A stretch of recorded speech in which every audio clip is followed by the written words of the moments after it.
संभल उत्तर प्रदेश में है, बहराइच भी उसी प्रदेश में है। अक्टूबर में बहराइच, नवंबर में संभल, दिसंबर, जनवरी, फरवरी, मार्च का पता नहीं किस जिले में इस तरह की घटना दोहरा दी जाए। कई बार लगता है कि उत्तर प्रदेश को लंबे समय के लिए सांप्रदायिक माहौल में झोंकने के लिए तैयार किया जा रहा है। दोस्तों, संभल के अंदर की तस्वीरों पर आप लोगों की निगाह पूरी तरह से बनी हुई है कि संभल के अंदर किस तरह से दंगा करवाया गया। लेकिन बड़ा खुलासा यह हुआ है कि मोदी जी ने संभल के अंदर दंगा करवाया है। जी हाँ, बीजेपी पार्टी ने संभल के अंदर दंगा करवाया है। हमारे साथ वरिष्ठ पत्रकार मौजूद हैं, रवीश कुमार सर। उन्होंने बहुत बड़ा खुलासा किया है। गोदी मीडिया ये खबरें आप लोगों को नहीं बताएगा, आप इस रिपोर्ट को जरा गौर से देखिए। नमस्कार, मैं रवीश कुमार। संभल उत्तर प्रदेश में है, बहराइच भी उसी प्रदेश में है। अक्टूबर में बहराइच, नवंबर में संभल, दिसंबर, जनवरी, फरवरी, मार्च का पता नहीं किस जिले में इस तरह की घटना दोहरा दी जाए। कई बार लगता है कि उत्तर प्रदेश को लंबे समय के लिए सांप्रदायिक माहौल में झोंकने के लिए तैयार किया जा रहा है। एक बड़ा दंगा उत्तर प्रदेश को कराने के लिए इसी चक्र में रहना है या निकलना है। इस तरह की घटनाएं उत्तर प्रदेश के बारे में क्या कहते हैं? ये तस्वीरें देखिए, यूपी कभी इस किस तरह की हैं ये संभल के अंदर हमारे सामने भी कम चुनौती नहीं है। हर घटना मन पर गहरा बोझ डालती है। अब कैसे कवर करें, कौन सी नई बात कहें कि लोगों को बात समझ में आ जाए। हिंसा किसी के फायदे में नहीं, किसी के फायदे के लिए हिंसा नहीं होती। दिखाएं, कितनों को सिवाय सत्ताधारियों के नाम बताएं और घायलों की गिनती बताते रहें। कभी मुजफ्फरनगर, कभी बरेली, कभी संभल, कभी अलीगढ़।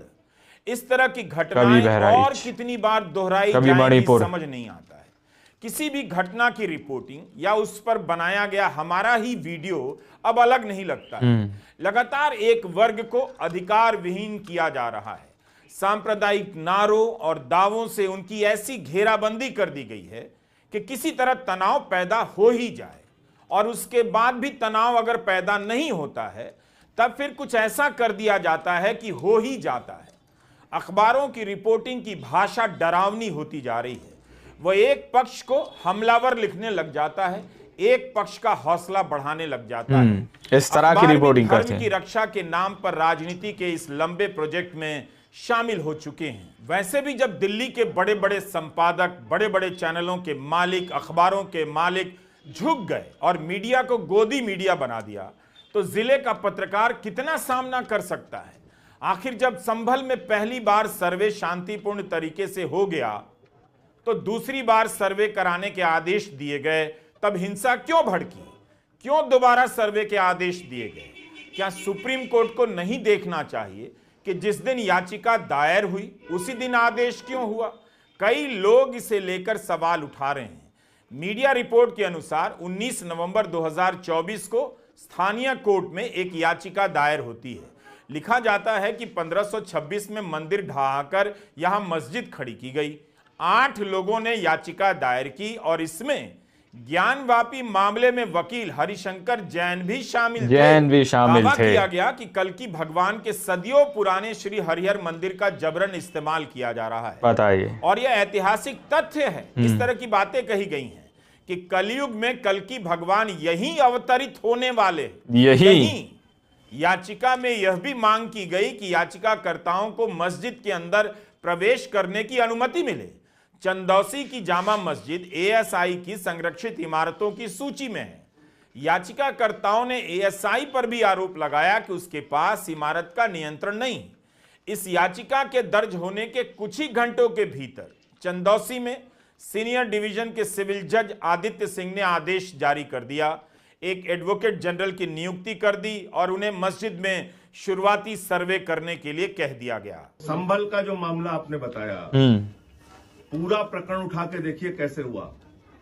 मथुरा में सर्वे हुआ, कोई हिंसा नहीं हुई।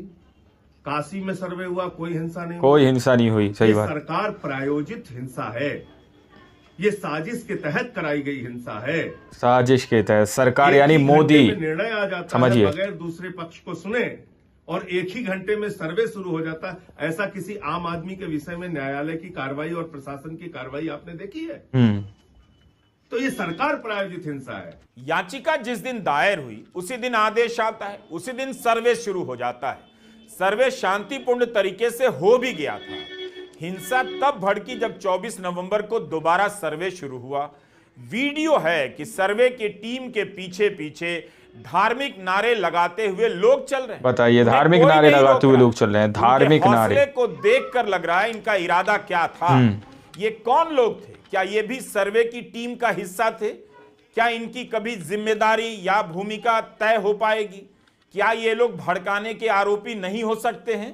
लगता है बीजेपी का पेट अभी मणिपुर से भरा नहीं है और इसीलिए बीजेपी ने पूरे देश को मणिपुर बनाने की ठान ली। पूरे देश को। उत्तर प्रदेश के संभल में हुआ विवाद और उसके बाद की हिंसा में 4 लोगों की मौत।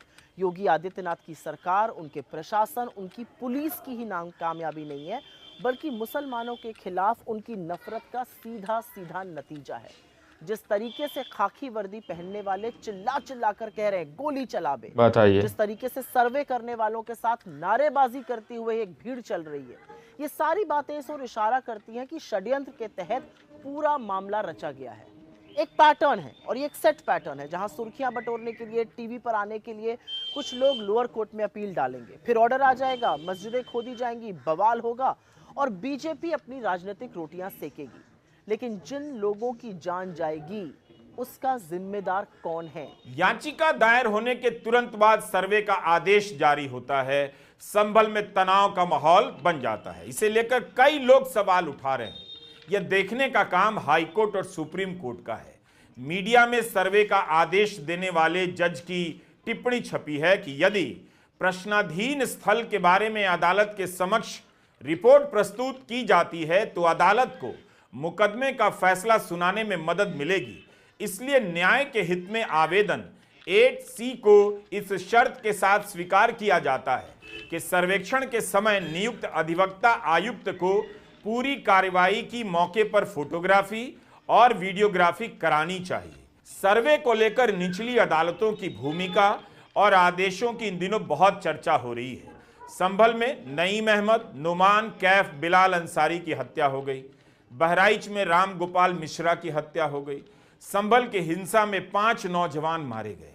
कब तक यूपी के नौजवान इस पागलपन की आड़ में मारे जाते रहेंगे? कब तक उनको निशाना बनाया जाता रहेगा? हिंसा के दोषी थे, इनकी तो जान चली गई हमेशा हमेशा के लिए। पुलिस के लोग भी घायल हैं। इन मामलों में प्रशासन की भूमिका को लेकर कई गंभीर सवाल उठ रहे हैं।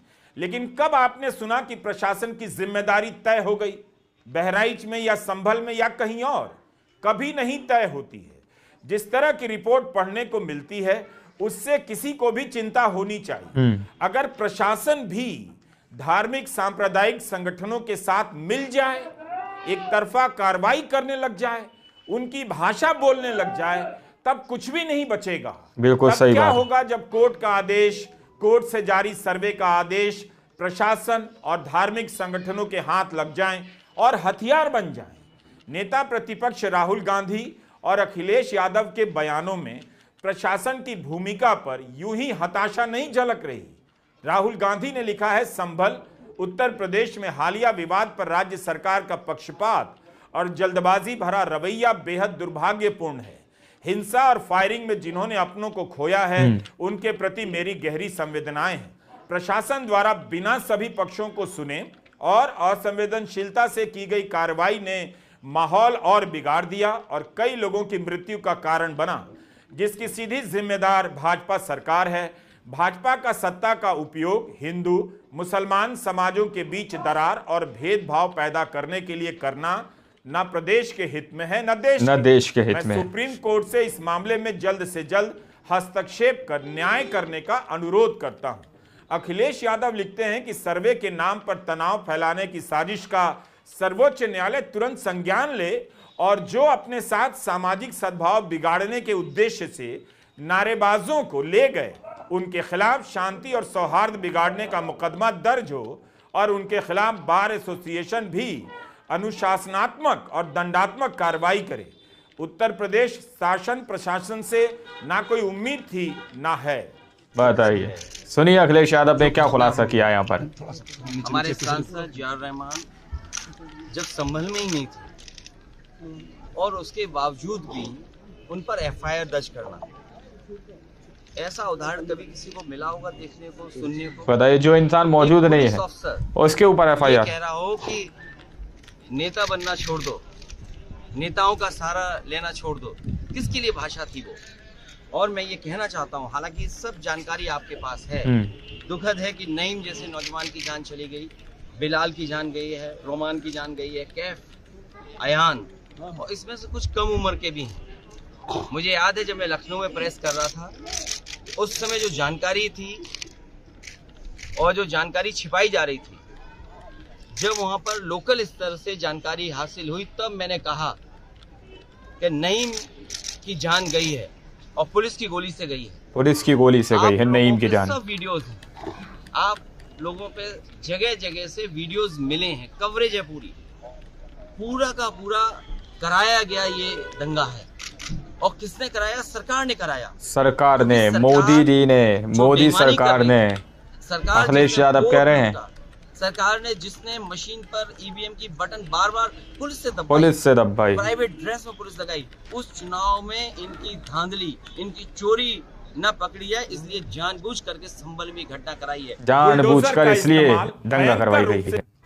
दोस्तों, आप लोगों ने वीडियो के अंदर साफ तौर पर सुना, अखिलेश यादव सीधे तौर पर कह रहे हैं, स्टार्टिंग में ही मैंने कह दिया कि मोदी जी यानी कि बीजेपी सरकार ने संभल के अंदर दंगा करवाया। सीधे तौर पर अखिलेश यादव इस बात का खुलासा कर रहे हैं। इसके पीछे की बड़ी वजह भी बताई गई कि महाराष्ट्र के अंदर जिस तरह से धांधली की गई है, महाराष्ट्र के अंदर जिस तरह से वोटों की चोरी की गई है, महाराष्ट्र के अंदर जिस तरह से वोटिंग परसेंटेज बढ़ा दिया गया, उस पर लोगों का ध्यान ना रहे, इसलिए यहाँ पर इस तरह की घटना को अंजाम दिया गया। वही वाला यहाँ पर फॉर्मूला आजमाया गया, डिवाइड एंड रूल, लोगों को बांटो और राजनीति करो। इस तरह से यहाँ पर मुसलमानों और दूसरे समुदाय को लड़ाने का काम एक बार फिर से किया गया है। यहाँ पर सीधे तौर पर रिपोर्टिंग में आप लोगों ने सुना, वहाँ पर इंटरव्यू में बताया जा रहा है कि ये सब कुछ साजिश के तहत किया गया। दोस्तों, किसी गोदी मीडिया ने आप लोगों को ये बात बताई? नहीं बताई। गोदी मीडिया क्यों बताने लगी?